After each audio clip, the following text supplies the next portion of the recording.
Good day. I've got two kids who have, one has passed out from the school and one is currently studying in class A, 1A. Her name is Daisy Carvalho and the other one is Zane Carvalho. My experience as a parent in this school is always been astoundingly amazing.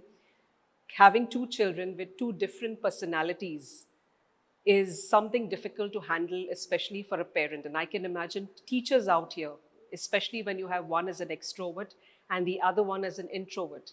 As an extrovert, my son has always been hyperactive, and the way that the teachers out here and the non-teaching staff have been able to bridge the gap and have been able to make him so calm and serene, at the same time able to expose him to the things that he's good at and highlight his strengths and try to subsequently diminish his weaknesses is amazingly outstanding.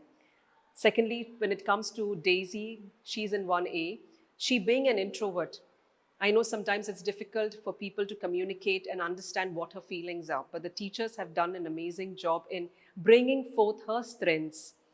Secondly, the environment that the entire school has put up, the management has put up the environment in terms of education, the co-curriculum, the Montessori way of teaching, wherein they do not entirely focus on rote learning, which is again which is another chapter of opening of enlightenment for kids to know that it's not only about by hearting things.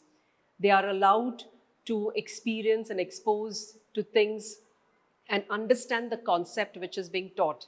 They're allowed to ask questions about why, what, how, if.